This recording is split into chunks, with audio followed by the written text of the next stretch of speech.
അമയിഴഞ്ചാൻ തോട്ടിൽ കാണാതായ ജോയിയുടെ മൃതദേഹം കണ്ടെത്തി. മൃതദേഹം ലഭിച്ചത് തകരപ്പറമ്പ് കനാലിന് സമീപത്ത് നിന്ന്.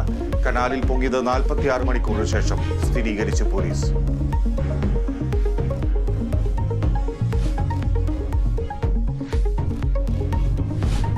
തിരുവനന്തപുരം മെഡിക്കൽ കോളേജിലെ രോഗി ലിഫ്റ്റിൽ കുടുങ്ങി. രവീന്ദ്രൻ എന്നയാൾ കുടുങ്ങിക്കിടന്നത് 1.5 ദിവസം. അവശനിലയിൽ കണ്ടെത്തിയ രോഗിയെ അത്യാഹിത വിഭാഗത്തിലേക്ക് മാറ്റി.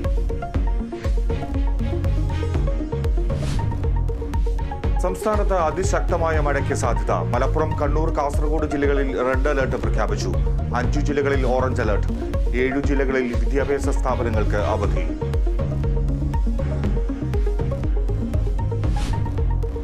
കടലാക്രമണ ഭീതിയിൽ എറണാകുളം കണ്ണമാലി നിവാസികൾ. കടൽ ഭിത്തിയില്ലാത്തത് വെല്ലുവിളി. ഭീതിയോടെ തീരദേശവാസികൾ. പല പ്രാവശ്യങ്ങളിലായിട്ട് സമരം ചെയ്യുകയും റോഡിൽ പോയി കിടക്കുകയും പഞ്ചായത്ത് ഉപരോധിക്കുകയും അങ്ങനെ പലതരത്തിലുള്ള സമരങ്ങളുമായിട്ട് മുന്നോട്ട് പോയിട്ട് വർഷങ്ങളായി. ഇതുവരെ ഞങ്ങൾക്കൊരു പരിഹാരം കിട്ടിയിട്ടില്ല.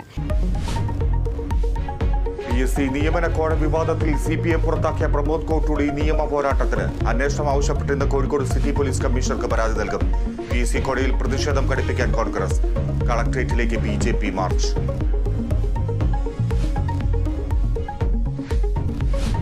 കോപ്പ അമേരിക്ക കിരീടം നിലനിർത്തി അർജന്റീന. കൊളംബിയയെ തോൽപ്പിച്ചത് എതിരില്ലാത്ത ഒരു ഗോളിന്.